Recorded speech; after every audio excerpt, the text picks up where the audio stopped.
Olá, seja bem-vindo a mais uma edição do programa Ação Parlamentar. Nosso entrevistado de hoje para um bate-papo é o deputado Bruno Lamas, do PSB. Nesta edição, o deputado Bruno Lamas destaca suas ações voltadas à educação. Entre elas está a inclusão no plano estadual do Programa de Educação em Valores Humanos. O parlamentar também opina sobre a aplicação da Lei Rouanet e defende o fomento à produção cultural no Estado por meio de incentivos fiscais. O deputado esclarece ainda diversos projetos de sua autoria, como os que tratam sobre doação de medula óssea. Deputado, seja muito bem-vindo ao nosso espaço e muito obrigado por ter aceito o nosso convite. Eu que agradeço a oportunidade de registrar a minha alegria, a minha satisfação, a realização de um sonho, posso dizer assim, de chegar à Assembleia Legislativa, de poder dar a minha contribuição para melhorar a vida dos capixabas. Registrar o carinho, a atenção, as contribuições dos servidores da Assembleia Legislativa é algo que marcou muito esse início de mandato. No caso hoje, a TV Assembleia, por todo o profissionalismo e o cuidado de vocês com todos nós deputados. Muito obrigada. Bom, a gente vai começar o programa falando sobre educação, né? Existe um projeto que foi implantado em 2009, lá no município da Serra, né? Que é o Programa de Educação em Valores Humanos. Né? Esse programa foi, inclusive, reconhecido pela Unesco. E uma das primeiras medidas do senhor, quando o senhor chegou aqui na Assembleia, foi justamente tocar nesse assunto aqui, propondo uma emenda ao Plano Estadual de Educação. Conte para a gente, deputado, qual o objetivo do senhor, o objetivo desse plano? Bom, sou filho de professora, tenho a educação como a referência, a prioridade do nosso mandato. E o Programa de Educação em Valores Humanos é uma realidade na cidade da Serra que precisa ser compartilhada com todo o Estado. Ele leva para dentro da comunidade escolar os valores tão distorcidos hoje. Programa simples, mas que foi reconhecido pela Unesco como um dos 10 programas mais relevantes do mundo na propagação da paz e na formação do cidadão, do indivíduo, dos nossos jovens, das nossas crianças, especialmente das nossas crianças e adolescentes. Quando eu cheguei à Assembleia, imediatamente eu apresentei como emenda o Plano Estadual de Educação. Então, das várias metas que o Plano Estadual de Educação estabelece, uma delas é a implantação gradativa do Programa Educação em Valores Humanos. Através da nossa iniciativa, ele se tornou uma ação de governo, isso me alegra muito. Então já está em prática. Já está sendo implantado. Eu tenho encontrado, inclusive, com a equipe da Secretaria Estadual de Educação, que faz a implantação do programa, em algumas escolas, já tive a oportunidade de encontrar nas diversas visitas que faço, e isso me alegra muito. Eu tenho convicção que o programa Educação em Valores Humanos não só vai reduzir a evasão escolar, como na Serra foi reduzida a 0,5%. 99,5% das crianças permaneceram na sala de aula e os resultados são fantásticos na ponta. Escolas com uma estrutura não adequada, uma escola simples e um prédio alugado, tendo o melhor resultado da rede municipal de ensino. Então está provado que não é só o quadro, não é só o giz, não é só o cimento, mas quando nós levamos os valores, nos preocupamos com o ser humano, nós alcançamos objetivos especiais. Na prática, deputado, eu gostaria que o senhor explicasse melhor para a gente quais são esses valores. É uma coisa que muda a grade ou não? Não, são ações em intervalos, no dia a dia da escola, na decoração da escola, no diálogo com os alunos. Quantas crianças saem de casa, vivem num lar estabilizado, moram perto de locais de extremo conflito e quando chegam na escola vão encontrar só o quadro, o giz, só a matemática, o português? Não. Coisa fria, né? Não, eles encontram diálogos sobre valores, existem momentos de reflexão. O que para alguns críticos parece que é meditação, são momentos onde as crianças são convidadas, através do silêncio, através da reflexão, a conhecer melhor os conceitos do amor, do respeito, da boa conduta, da paz, tão importantes, porém tão abandonados pela nossa sociedade. É uma conversa, então, entre professor e aluno. Sim, e existem ações, existe planejamento para isso. Coisas recreativas. É um programa que é por adesão, nenhuma escola é obrigado, não funciona sendo obrigado. Certo. Tem que ser por adesão. E o resultado final é o combate à evasão escolar e a melhoria do ambiente da comunidade. Então, se a pessoa quiser saber mais, né, sobre esse programa, basta ter acesso, né, ao Plano Estadual de Educação aqui do Espírito Santo, que está lá no site do Governo do Estado. Vamos falar um pouquinho sobre a polêmica Lei Rouanet. Recentemente o senhor promoveu um debate aqui na casa, que lotou, né, não teve espaço para quem quis. Vieram artistas, empresários e produtores do meio cultural, né? Houve muita crítica durante essa sessão à Lei Rouanet por entendimento de que ela beneficiaria somente grandes espetáculos do eixo Rio-São Paulo, né? E como é que o senhor avalia a aplicabilidade dessa lei aqui no Brasil? Eu costumo dizer que um povo sem cultura é um povo sem história. Eu valorizo muito a cultura, a arte, o teatro, eu valorizo muito. Eu não sei tocar, eu não canto, mas eu valorizo e gosto de me envolver com o meio cultural. A Lei Rouanet é uma lei importante que passa por uma revisão nesse exato momento no Congresso Nacional, através do Ministério da Cultura, mas é uma lei desconhecida, distante, fria e sem um resultado final na ponta. As pessoas, os artistas escrevem um projeto, se dedicam ao projeto, o projeto é aprovado, mas a captação muitas vezes ela é perdida. Geralmente ela não acontece, o artista não consegue chegar ao objetivo final da lei. É desconhecida até por grandes empresas do nosso estado. Então, nada mais justo do que trazer um representante do Ministério da Cultura, como nós trouxemos, inserir um debate com os artistas capixabas, com o meio cultural e fazer com que eles entendam melhor a lei, os seus gargalos, as suas oportunidades. E esse foi o nosso objetivo. A ideia é acompanhar a renovação, a reformulação da Lei Rouanet e possibilitar, através de estrutura, através de conhecimento, de diálogo, de assessoramento, que o nosso meio cultural possa desfrutar. Então, é uma lei que existe no papel, mas na prática não tem funcionado. Tem funcionado só para os grandes, naquilo que nós discutimos aqui, nós estamos dando a nossa contribuição. As leis municipais funcionam. A de incentivo à cultura da Serra, Chico Prego, a de Vitória, a de Vila Velha, a de Cariacica, elas são muito mais acessíveis, muito mais possíveis e os resultados são alcançados. Na Lei Rouanet é uma grande interrogação, apesar de ser uma lei importante. Agora, chegou a ser sugerida a criação de um fundo, né, com recursos públicos para poder fomentar justamente esses projetos regionais. Mas tendo aí, como o senhor mesmo acabou de mencionar, esses projetos municipais já em vigência, não seria contraditório? Não. Não. O Estado tem que fazer a sua parte. O Espírito Santo é o único Estado da região Sudeste que não tem uma lei própria, uma lei estadual de incentivo à cultura. Eu considero isso um grande absurdo, um atraso para o nosso meio cultural e é uma das bandeiras do nosso mandato. Que o nosso Estado possa ter uma lei estadual de incentivo à cultura como os municípios têm as suas. O senhor chegou, inclusive, a fazer, no final desse evento, o senhor chegou a falar que ia propor uma indicação ao governo justamente para isso, né, deputado, com incentivo fiscal. Foi um dos encaminhamentos da nossa audiência. Mas é justamente o que acontece com a lei federal também, que dá incentivo fiscal para quem ajuda. Sim, é o mesmo propósito das leis municipais. Né? Beleza. Hoje o Estado faz isso através de editais. Sim. Mas nós queremos o reconhecimento dos artistas do meio cultural através de uma lei estadual. Aí no caso ficaria a lei estadual com o fundo? O fundo para poder proporcionar a aplicação de uma lei estadual. Ah, certo. Vamos falar um pouquinho agora sobre os projetos do senhor, deputado.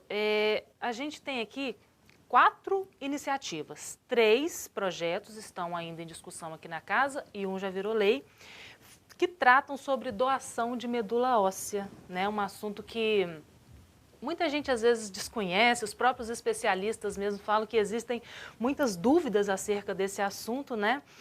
Um projeto que está em discussão do senhor prevê a divulgação de vídeos educativos para conscientização de doação de medula óssea em shows, né, antes dos shows.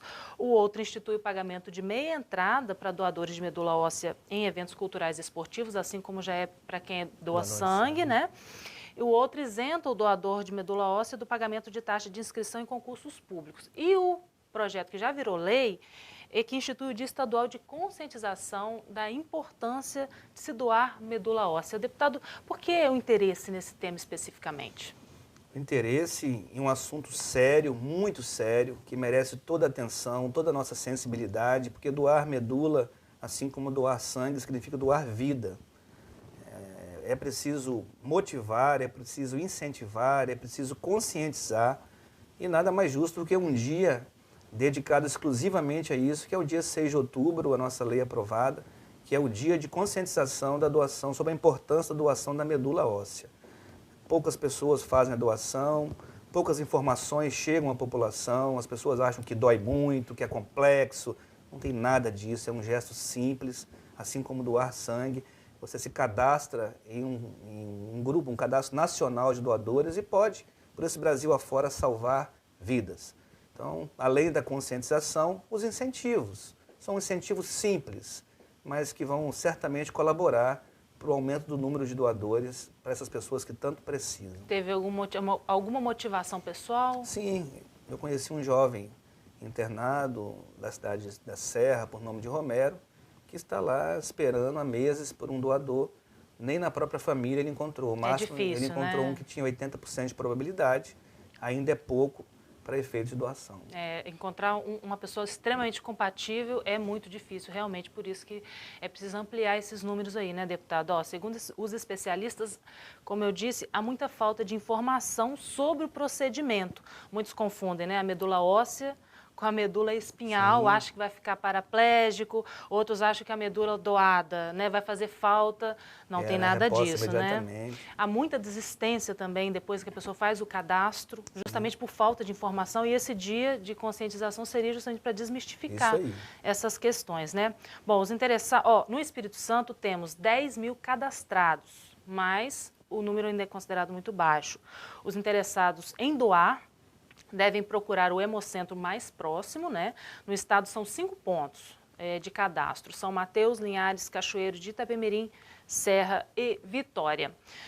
Bom, deputado, vamos falar um pouquinho então agora sobre logística e urbanismo? Só para a gente encerrar esse primeiro bloco. Bom, o senhor encaminhou uma indicação ao governador pedindo a duplicação da rodovia ES 060, um trecho que liga a cidade de Anchieta a Piúma. São quase 10 quilômetros, né?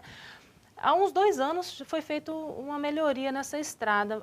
Por quê? Qual o fator que o senhor considerou essencial para duplicá-la? Bom, entre as prerrogativas de um deputado estadual, a elaboração e a proposição de projetos de lei, os debates importantes dos temas que norteiam a economia e a vida dos capixabas, e as indicações. A indicação é um instrumento de trabalho.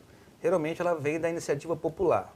Essa não foi diferente. Eu recebi um grupo de moradores, de autoridades, de vereadores lá do município, falando da necessidade da duplicação, até por conta da questão turística, e naquilo que nós provocamos o Estado, porque é uma prerrogativa do governador fazer, não é uma prerrogativa do deputado, mas naquilo que nós provocamos, a nossa expectativa é que passe a fazer parte, que entre no radar, vamos colocar assim na linguagem popular, do governo do Estado, para que no momento que ele tenha condições de fazer, faça obras importantes como essa, ou como o contorno do Mestre Álvaro na Serra, como o contorno de Jacaraípe, entre tantas outras. E aí nós poderíamos estender as obras do programa Caminhos do Campo, são todas importantes para o nosso estado. Ou seja, né, levando em consideração não só o número de habitantes das cidades que precisam transitar entre uma cidade e outra, mas também a questão turística. Bom, vamos fazer um breve intervalo agora e você não sai daí, voltamos já já.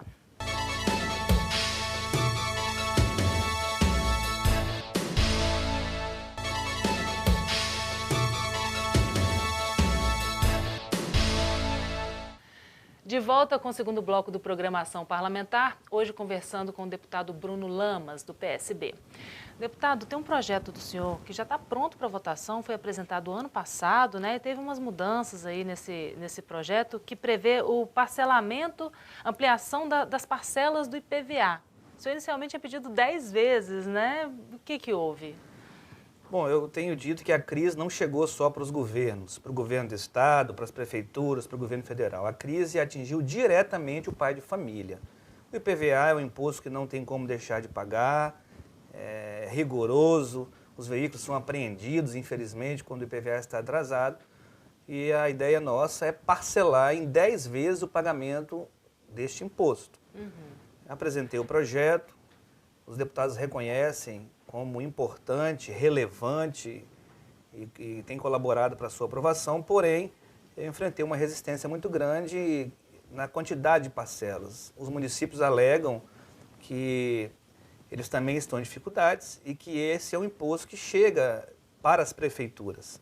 Então, não conseguimos evoluir em 10 vezes, nós fizemos uma emenda alterando o projeto, propondo em 4 vezes. Então, se eu não conseguir alcançar o objetivo inicial, que era em 10, há um consenso para aprovação em 4 vezes, ou seja, ampliando em mais 2 vezes para o pagamento. O projeto está pronto, disponível para votação em plenária. A qualquer momento nós vamos dar essa contribuição ao cidadão capixaba. Então, quem paga hoje R$ 1.000 de IPVA em 2 vezes de 500 vai poder pagar em 4 vezes de 250. Eu entendo que isso... Sem juros, né? Sem juros, colabora, facilita o pagamento, ajuda nesse momento difícil de crise também para as famílias, evita a apreensão de veículos, o acúmulo de veículos em pátio, a máfia dos guinchos, enfim. Só vantagens, porque o Estado não perde nada com isso, o imposto continua entrando, então nós não estamos interferindo na arrecadação, mas flexibilizando o pagamento deste imposto. Vai entrar fracionado, né? No mesmo ano fiscal. Uhum. Tem um outro projeto do senhor aqui também, que combate radares ocultos no Estado, aqueles radares que a pessoa não vê, o motorista não vê, né, deputado? Qual a proposta desse projeto? Tirar esses e implantar somente aqueles que as pessoas conseguem ver? Eu sou um crítico ferrenho do radar oculto, aquele escondido atrás de árvores, aquele que o motorista não vê, que é uma verdadeira fábrica de multa. Ele simplesmente pune, ferindo princípios, inclusive constitucionais, de transparência. Eu não estou aqui defendendo a retirada dos radares. O radar é um equipamento importante no combate à violência do trânsito, para que os motoristas possam diminuir. Infelizmente, né, nós deveríamos ter uma educação do trânsito mais evoluída, ao ponto de não precisar desse equipamento. Mas essa não é uma realidade. Quantas milhares de pessoas morrem através de acidentes de trânsito todos os anos. Mas a nossa proposta é que esse equipamento seja visível ao motorista. Não precisa nem substituir, talvez só avisar, botar a placa? Não, visível, aquele piscando, né? que o motorista tem o direito legal de entender e ver a velocidade que ele passou. Porque aí ele vai ser punido se ele não for educado. Então ele educa e pune quem tem que ser punido. Ao contrário daquele outro que fica escondido, né? Que é mafioso, que simplesmente pune equivocadamente. Então, que aumentem o número de radares se for necessário, mas visíveis aos motoristas, para que o motorista não possa confiar só na máquina. Aquele oculto, ele passou, ele é obrigado a confiar. E se o equipamento não estiver devidamente verificado, com a manutenção em dia, ou estiver agindo de má fé, o que não é difícil de acontecer. Não, num visível o motorista vai ver, eu passei a 40, eu passei a 50, eu passei a 60. Então, tem feito esse debate e pretendo evoluir. Ele está em análise aqui na casa, ainda não está pronto para votar no plenário, Não, ainda não está pronto para votação. É um debate bem radical a ser feito, né? Bem complexo. Talvez enfrente alguma resistência, certamente. Né? Bom, falar sobre conquista para os estudantes, né? Sim. O passe escolar, como todos sabemos, é uma conquista do movimento estudantil e o senhor está tentando melhorar, fracionar a venda do passe, porque hoje o estudante vai lá comprar o passe, ele tem que comprar para o mês todo. E se ele não tiver o dinheiro para o mês todo? Sim. Esse fracionamento seria ilimitado ou ele poderia fracionar 1 ou 2 vezes no mês? Bom, mais uma matéria que nasce da iniciativa popular, do movimento estudantil diretamente. A conquista da passagem, né, escolar, do passe escolar, como queiram chamar, é uma conquista histórica do movimento estudantil na nossa nação. E a nossa preocupação é que hoje existe um valor mínimo de compra de aproximadamente R$ 70 e um valor máximo. Mas eu fico preocupado com aquele aluno que pode deixar de ir para a escola porque não teve condições de comprar um passe. As famílias estão em dificuldades, o momento do Brasil é um momento difícil. Então, quando eu estou propondo esse fracionamento, é que possa vender R$ 5, R$ 10, R$ 15, da forma como contribuinte, da forma como estudante, como pai de família, queira comprar. Pode pagar Isso certamente vai colaborar com as famílias, evitar a evasão escolar, evitar que um estudante deixe de ir para a escola porque não tinha o dinheiro da passagem. Se ele tiver dinheiro para 2, 3, 4 passagens, ele vai comprar da mesma forma e não colocando limites. Eu acho isso errado, colocar limite de R$ 70. E se ele não tiver R$ 70? Vai como? Vai a pé para a escola? Bom, o senhor tem bastante projeto em andamento aqui na casa, né? E eu queria falar de mais um outro que prevê a gratuidade nos coletivos intermunicipais. Muita gente acha que é gratuito. Existe uma lei federal que garante a gratuidade de passagem, né, de um município para o outro, interestadual, mas acho que a lei muda em cada estado, né? E aqui no Espírito Santo não é regulamentado isso, né, deputado? Para idoso, pessoas acima de 65 anos, pessoas com deficiência e crianças abaixo de 5 anos, e agora uma medida aprovada para jovens que têm baixa renda.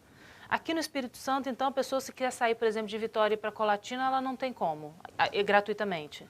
Existe uma falha na legislação e nós identificamos essa falha. Outra matéria que veio do movimento popular. É uma senhora por nome Ruth, que é presidente de um movimento da terceira idade da cidade de Serra, me procurou e disse: Bruno, é preciso corrigir uma injustiça. Hoje, os maiores de 65 anos, os menores e as pessoas com necessidades especiais, elas viajam gratuitamente naqueles locais reservados, nos 2 locais reservados, no sistema Transcol, viajam até para fora do nosso estado. Sim. Mas eles são proibidos de viajar dentro do nosso estado. De Vitória para Colatina, de Colatina para Nova Venécia, de Vila Velha para Afonso Cláudio. Eles não têm essa autorização, é uma falha na lei. Então nós estamos fazendo uma alteração, propondo uma alteração e permitindo que esses idosos, esses menores de idade e os portadores de necessidades especiais possam também viajar. Ter uma cota, né, dentro fazer valer a lei federal, fazer valer o direito já conquistado, que está falho na nossa legislação estadual. Correto. Bom, tem um projeto também do senhor que trata sobre a prestação de contas. Aqui na Assembleia é comum a gente, né, presenciar e a gente como jornalista cobrir também a prestação de contas do Executivo de suas pastas, né? E, inclusive essa prestação de contas ela fica disponível no órgão, né, para as pessoas consultarem durante um período e tudo mais. E o projeto do senhor, ele prevê que essa prestação de contas ela tem uma linguagem mais acessível. Como é que vai funcionar isso, deputado? Nós chamamos de linguagem cidadã. A transparência, a ética, o respeito aos recursos públicos ganham força a cada dia e é uma obrigação dos órgãos públicos, dos homens públicos, das pessoas que ocupam funções no poder público. Mas naquilo que o Estado ou o município, no caso aqui o debate em relação ao Estado, publica lá os seus relatórios, o seu orçamento, existem termos que são de difícil interpretação. Termos técnicos, Termos técnicos. Como é que um cidadão que tem interesse de entrar no site para poder acompanhar, para fiscalizar, para fazer valer o seu direito, vai saber o que é duodécimo, o que é dotação orçamentária? São termos muito complexos. A nossa proposta é que o poder público possa transcrever através de um glossário, que nós tivemos o cuidado de dar a nossa contribuição. No bojo do projeto de lei existe um glossário enorme que nós já elaboramos, nós já fizemos a transcrição do que é a dotação orçamentária, do que é o duodécimo e todos os termos. É uma linguagem cidadã. Não seria um outro documento, não. Seria como se fosse um glossário para a pessoa consultar. Exatamente. Do lado do termo complexo vem a interpretação numa linguagem cidadã.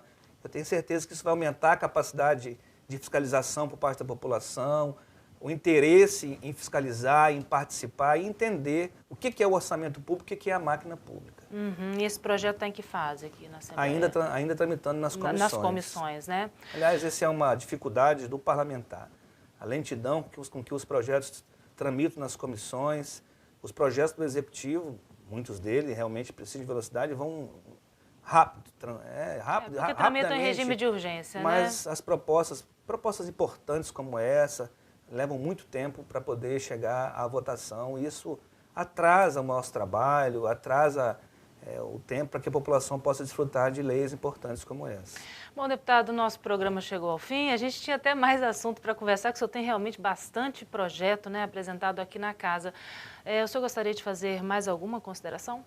Eu gostaria, mais uma vez, de agradecer a oportunidade, agradecer aos capixabas por essa oportunidade honrosa de ser deputado estadual, de falar por vocês, de conciliar a nossa produção legislativa, os nossos projetos, nossas propostas, nossas indicações, com o nosso debate no parlamento, no dia a dia das nossas sessões, os nossos trabalhos nas comissões, as diversas que nós participamos e as ações externas. Estar presente nas escolas, visitar as escolas, conversar com os diretores, participar do dia a dia, sair do gabinete e ir até o calor da população para trazer ideias fantásticas como essa e viver o dia a dia. Isso tudo me agrada muito. Eu estou muito motivado, realizando um sonho, volto a dizer, focado em fazer um trabalho com muita ética, com muita transparência, com muito respeito ao cidadão público.